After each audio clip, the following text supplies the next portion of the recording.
The story begins when a man purchased an old farmhouse in Ohio, not knowing that the property he was about to own carried within it a secret that had been hidden from the world for nearly a century.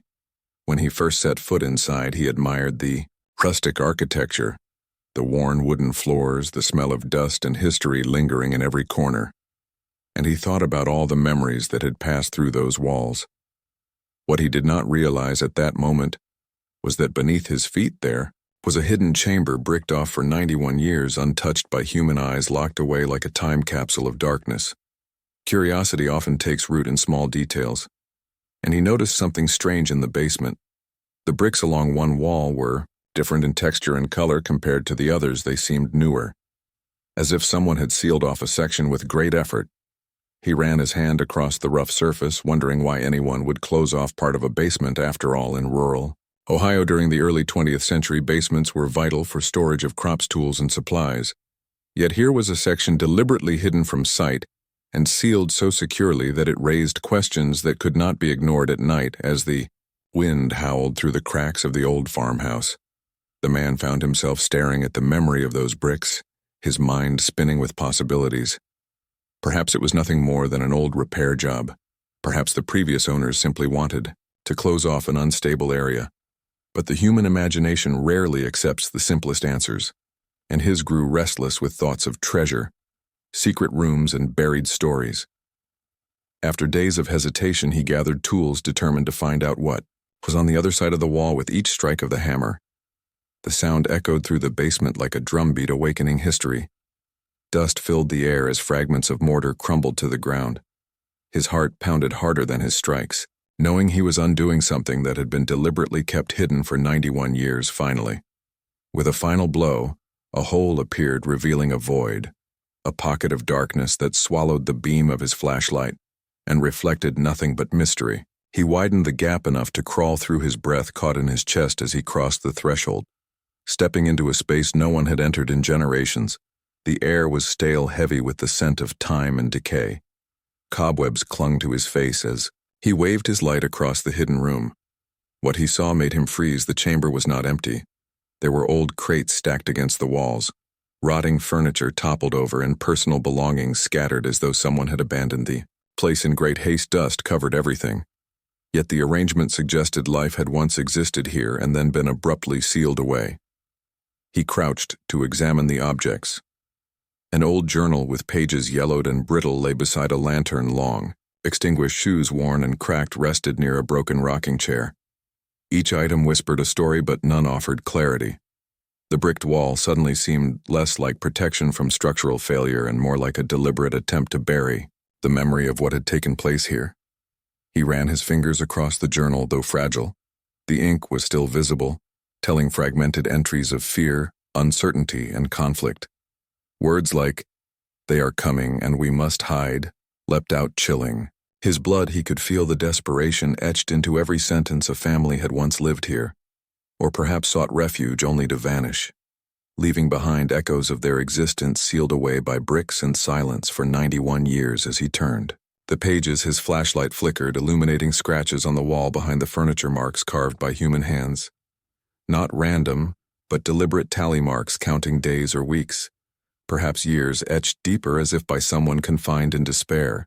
The realization struck him with the weight of horror. This basement had been more than a storage space. It had been a prison, or a place of last resort. Suddenly the cold air felt colder. The shadows stretched longer, and he could sense the haunting presence of those who once occupied the room. The man stumbled back through the opening, heart racing, torn between fascination and dread. The discovery had begun as curiosity, but now it felt like he had disturbed something meant to remain buried. He could not stop thinking about why the room was bricked up, who had lived or died inside, and why no one spoke of it for nearly a century. The farmhouse no longer felt like a simple home, but a vessel of secrets. Each creak of the floorboards above carried new meaning. Each gust of wind through the eaves sounded like a whisper from the past, and he realized that buying this farmhouse had tied him forever to the mystery of its hidden chamber and the souls that lingered in silence for 91 years. When the unexpected union between the plantation owner and his enslaved cook became known in 1854, it sent shockwaves through Southern society, that were more profound than the man himself likely imagined. In a world where hierarchy, decorum, and the appearance of refinement defined the lives of the planter elite, this strange marriage stood out as an open insult to all that the South claimed to uphold. What began as a reckless wager became a public scandal, because it openly defied the rules that kept Southern society intact. The outrage was not only about the private choices of one man, but about the fear that his actions would expose the weakness of the system itself. The South operated on a carefully managed illusion of honor and control, and this bizarre marriage stripped away that illusion in ways that left many reeling. The plantation owner had turned what was sacred into a spectacle. Marriage in the South was seen as the foundation of social order, because it bound wealthy families together, preserved inheritance lines, and maintained racial separation. When he staged a ceremony and declared his enslaved cook as his wife, he shattered all of those expectations. His peers saw it as madness and depravity, because it mocked both the legal system and the unwritten codes of race and class.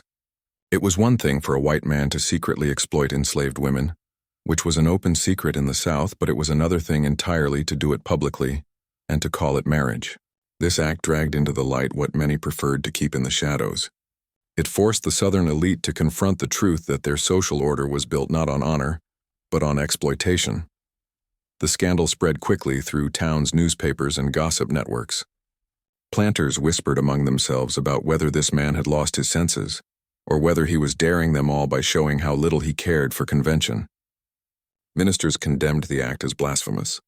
Newspapers reported it with a mixture of horror and fascination. Ordinary white citizens took it as proof that wealth and power could corrupt a man so thoroughly that he would mock the very foundations of society.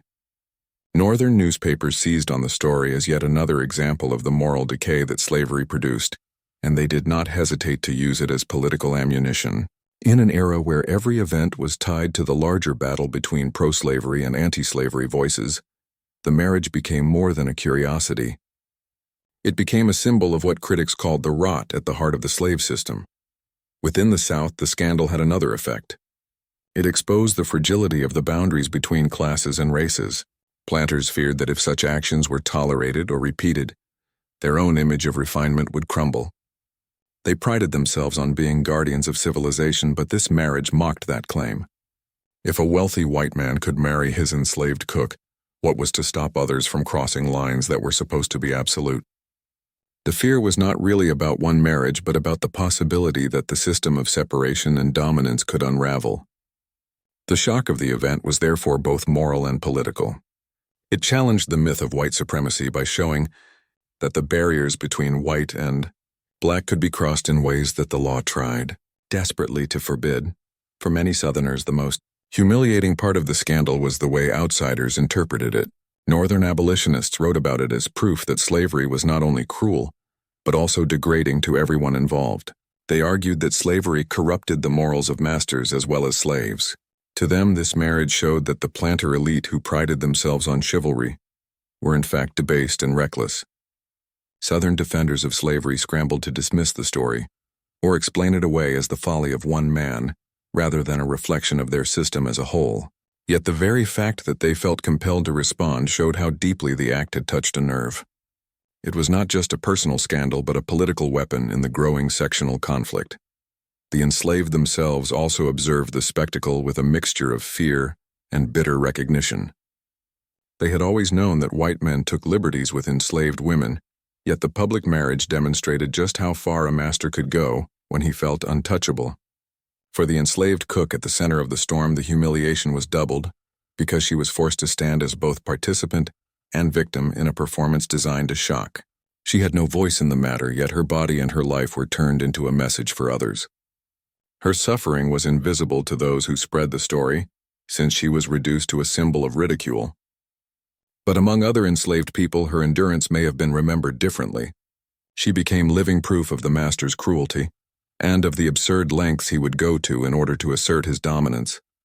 The scandal also highlighted the hypocrisy of Southern ideals of womanhood and purity. White women were placed on a pedestal as symbols of virtue and refinement, yet enslaved women were denied even the right to their own bodies. By marrying his cook, the plantation owner exposed the double standard in the starkest way possible.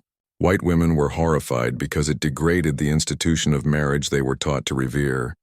At the same time, they could not ignore that their husbands, brothers, and fathers were already engaged in hidden relationships with enslaved women.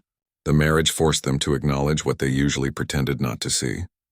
It stripped away the polite veil that Southern society draped over the reality of exploitation.